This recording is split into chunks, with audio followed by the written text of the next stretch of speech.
Texas is building things, guys. A new road, a stadium, a really fast train. Those sound like good ideas, right? But you know what those things need a lot of? Land. And here in Texas, 95% of the land is privately owned. But did you know the government can seize private land as long as it's for public use? Yep. It's called eminent domain. That new road, it's gonna cut through those last 10 acres of your farmland. And that stadium, bye-bye Nana's house. And the train, well, guess the horses are gonna have to graze somewhere else. If you're a landowner, it might sound like a nightmare. But what about the benefits for everyone else? Come on, be a team player. Don't we need things like roads and public spaces? Let's look at the big picture. How are Texans affected by eminent domain? To start off with, taking land for legit public use is just part of what governments get to do. But that doesn't mean they can do whatever they want. Both the US Constitution and the Texas Constitution have protections for property owners. First, the government can't just swoop in and take your land. You have to get what's called just compensation. Second, the land has to be for a public use. We're talking big projects like highways, dams, wind farms, border walls, and smaller projects too, like libraries or schools. Sometimes private companies also build things that benefit the public, like power lines or railroads. Hold up, private companies can also claim eminent domain? We talked to Kia Collier from the Texas Tribune about a case that changed the way people looked at public use. Prior to the ruling in Kelo versus New London, public use was a very concrete kind of thing. No pun intended, because it meant roads, it meant highways, it meant schools. It was tangible public use. In the 90s, Suzette Kelo of New London, Connecticut, found out her property was being seized under eminent domain. Cute house, right? Suzette's neighbors were losing their homes too. But what was so important that the city needed their land? Well, a developer wanted to build a complex that would include a hotel, stores, and condos. How is that in the public interest, you ask? Well, it was supposed to promote economic development and provide jobs, revitalize the area. Suzette and her neighbors called BS. They went all the way to the Supreme Court to call BS. And then they lost. This said to people that potential economic development was a good enough reason for the government and private companies to use eminent domain. And by the way, the development they tore down Suzette's neighborhood for, it never got built. And if you think that's kind of messed up, you're not alone. Many states, including Texas, thought so too.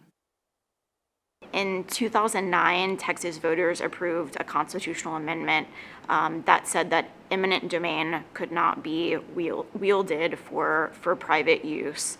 It still allows for pipeline companies and electric companies to seize land for projects that will benefit the public. So in Texas, your land can't get seized for a shopping center. But does that mean Texans are totally cool with eminent domain? For a lot of people, the benefits have to really outweigh the costs. So do they? Well, chances are you've benefited at least a little bit from eminent domain. So you could definitely argue that eminent domain is crucial to government providing the services. It's been required to seize land for roads and schools and other public facilities that have great public benefit. In 2013, Texas finished this massive power transmission line project. You had all these wind farms out in West Texas generating all this energy, and it had nowhere to go, essentially. So they needed to build transmission lines eastward to places like Dallas and Austin and Houston. As much as people hate it when their own land gets taken, it's hard to argue that the whole state would be better off without power lines, or schools, or highways. But what about more nuanced uses? For instance, since 2015, people have been debating whether a private company should be allowed to use eminent domain to build a high-speed train from Houston to Dallas. There's debates right now in public hearings about where it should be routed, and a lot of those rural property owners located between Dallas and Houston are really opposed to the project. They don't want a high-speed rail line cutting through their farms and their ranches, even though proponents say it will create jobs along the rail line and it will spur, economic growth. I mean, let's be real. Only 90 minutes from Houston to Dallas? Yeah, that's amazing. But let's look at the other side. People's farms and homes would be taken. It's fair for them to ask whether this project or any project is really in the public interest. After all, aren't farms in the public interest too? Whatever happens with the bullet train, it's likely that some Texans will keep pushing to limit eminent domain. But here's the catch. Texans can keep passing laws to change how eminent domain works at the state level, but it's a lot harder to change at the federal level.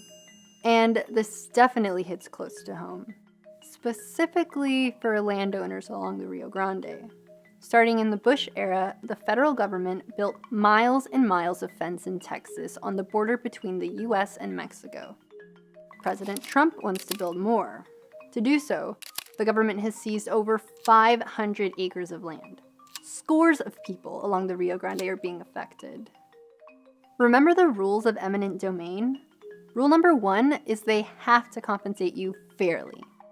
And well, seems like that's hard to figure out. You can attempt to increase the amount of money that they, have offered you, but you can't stop them from seizing your land. In the case of, the Bush era border fence, Congress set this very kind of unrealistic deadline to build hundreds of miles of fence along the border, and that kind of led to a very rushed, unequal process for eminent domain and land seizures. Larger, wealthier property owners who hired lawyers to represent them in their case against the federal government received a whole lot more money for their land than poorer property owners who didn't hire lawyers. As the border wall gets built, people will lose land. If you're in the way of eminent domain, there's not much you can do. It seems like it'll be up to Texas landowners and their lawyers to get the best deal. But what about when Texas is the one going after your land? Maybe it's for huge power lines in your backyard. Maybe it's that high-speed train.